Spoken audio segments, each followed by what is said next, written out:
부모가 보험계약을 현물로 수령해 오는 건 의미는 있지만 그 퇴직금으로 수령한 그 보험계약도 상속재산이 포함이 되잖아요. 가급적 그 계약을 자녀나 배우자에게 이전시킬 수 있다면 보험 차익에 대한 과세 부분과 상속세 과세 부분을 해지할 수 있는 이점이 있다는 부분이죠. 자, 임원퇴직금 플랜은 임원의 퇴직금이 훈비로 인정받고 한도 내에서 퇴직소득으로 인정받는 게 가장 중요한 부분입니다. 세 번째는 실제 퇴직금을 지급할 수 있는 지급 여력을 확보하는 일. 이렇게 세 가지로 나눠질 것 같아요. 크게 텍스 영역과 금융의 영역으로 나눌 것 같아요. 왜냐면 이제 지급 여력은 이제 납부할 수 있는 자산의 볼륨을 키우는 거니까요. 그러면 이 금융의 영역도 투자가 있고 세이빙이 있고 그다음에 인슈런스 세 가지가 있겠죠.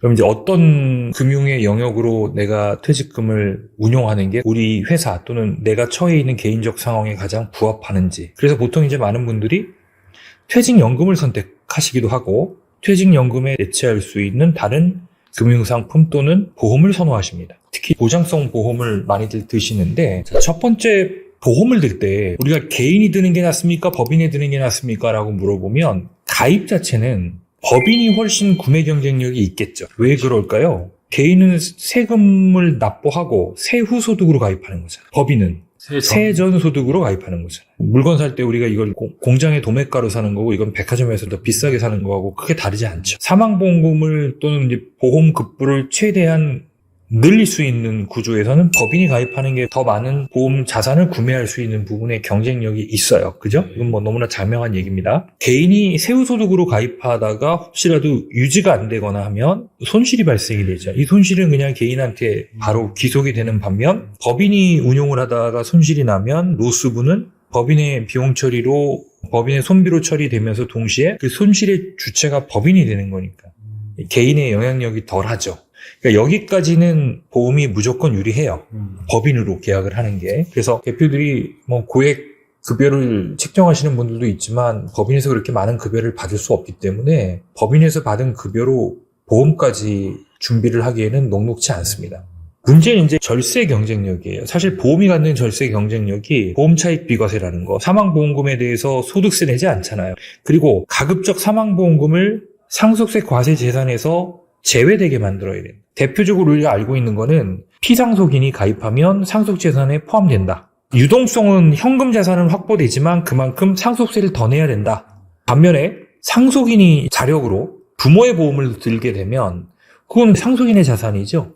고유자산이니까 아예 이제 상속세 과세 대상에서 제외되지 않습니까? 그렇다면 구매 경쟁력과 손실 최소화라는 두 가지 편익을 극대화하는 거에서는 법인에서 계약을 체결하고 유지하는 것까지 납입이 완료되는 시점, 완료가 임박했거나 완료가 됐다면 이 계약을 법인에서 계속 유지하기보다는 이걸 적절한 시기에 개인에게 이관시키는 게 유리하다.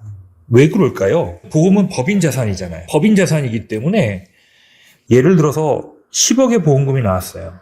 낸 돈이 5억이에요. 그럼 보험 차익이 얼마죠? 5억이 발생됐죠. 그럼 이 보험 차익에 대해서 뭐를 내야 돼요?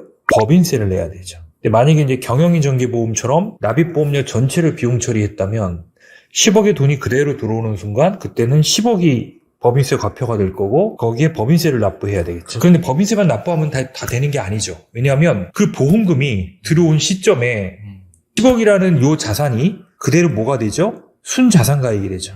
그러니까 주가가 10억만큼 높아지는 거예요. 쭉 올라가네. 예를 들어서 순자산가치의 80%로 평가되는 법인은 10억의 80%인 8억만큼 뭐가 늘어나요? 주가가 늘어나죠. 만약에 이제 이 회사 대주주 지분율이 100%라 그러면 8억이 그대로 상속재산이 되는 거예요. 세율이 50%라고 가정한다면 8억의 50%인 4억이 상속세가 되겠죠. 그럼 10억의 보험금을 받아서 법인세 2억 내고 상속세 4억 내면 보험금 받아가지고 6억은 세금을 납부하는 거예요. 그러니까 이중과세 리스크에 노출되어 있는 겁니다. 그럼 이 이중과세를 피하려면 이 보험계약을 적정한 시점에 자녀에게 이관시키는 거예요. 물론 자녀에게 이관하면 이 불입보험료, 이 5억은 보험을 인수하는 대가로 지급을 하는 거기 때문에 이 보험 자산이 현금으로 대체가 되겠죠. 그러면 주가는 늘어나는 게 아니겠죠. 바꾸는 거네. 예, 자산이 그대로니까. 자녀가 인수를 하면 법인세와 상속세를 줄일 수 있겠죠. 연봉이 높은 분들은 또 급여를 인상할수록 재세금과 부담이 커져요. 이 케이스 같은 경우 이제 연봉이 5억이신 분인데 10억을 인상하게 되면 실제 재세공과 공제율이 무려 48.1. 이 기준으로 보면 법인은 똑같은 보험 자산을 구매할 때 4,100만 원에 구매를 하면 반면에 이걸 소득화하면은 구매 여력이 절반밖에 안 되는 게 당연히 법인 자산으로 구매하는 게 유리하죠. 이 손실 부분 법인에게 귀속이 되니까 그만큼 영향을 덜 미치는 거죠. 반면에 수익 구간에서는 수익자 변경이 이루어지면 이 수익은 또 개인한테 귀속이 되는 구조니까 그만큼 또 개인한테는 유리하겠죠. 보험 차익에 대해서 법인세 과세가 되고 주가 상승이 순자산이 늘어나서 상속세가 증가한다. 근데 이제 상속인에게 이관이 돼서 자녀가 계약을 인수했어요. 그래서 10억을 자녀가 보험금을 받았어요. 그럼 여기 이제 세금이 없죠. 네. 자녀가 이 차익에 대해서 세금 내지 않죠. 그래서 보험 차익에 대한 이제 비과세라는 말씀을 드린 거고. 근데 이 부분에 계약자 변경을 자녀로 어떻게 한다는 말씀이시죠? 그건 이제 자녀가 이 보험 계약을 인수로 하는 거예요. 돈을 주고. 어느 시점에? 보통은 납입보험료가 납입이 완료됐거나 네네네. 납입이 임박한 시점에 계약자 변경하는 게 가장 유리하죠. 왜냐하면 너무 조기에 인수하면 자녀가 그동안 계속 납부해야 되는 부담이 있고 또 납입이 끝난 후에 인수를 계속 안 하고 있으면은 예를 들어서 어떤 보험들은 요즘 만기가 돼서 1, 2년 안에 환급률이 되게 높아지는 경우에 인수 비용이 또 많아지는 거죠. 왜냐하면 납입보험료와 적립액, 그다음에 환급금 중에 가장 큰 금액을 우리가 인수금액으로 정하잖아요. 근데 환급금이 더 커진 상태라고 하면 그만큼 또 인수비용을 많이 부담해야 되니까 납입이 완료됐거나 완료가 임박한 시점에 그때 계약자 변경을 하는 게 가장 유리하겠죠. 문제는 그 인수자금을 자녀에게 어떻게 자금과 자금 출처를 마련할 수 있게 해주냐가 관건이겠죠. 그래서 자녀가 만일에 회사의 임원이나 이미 경영에 참여하고 있다면 충분히 급여나 이런 제도를 통해서 재원을 마련할 수 있을 거고요. 자녀가 임원은 아닌데 주주로 동제되어 있다 그러면 배당 같은 걸 통해서 인수할 수 있는 자금을 마련해 주는 방법이 있고요.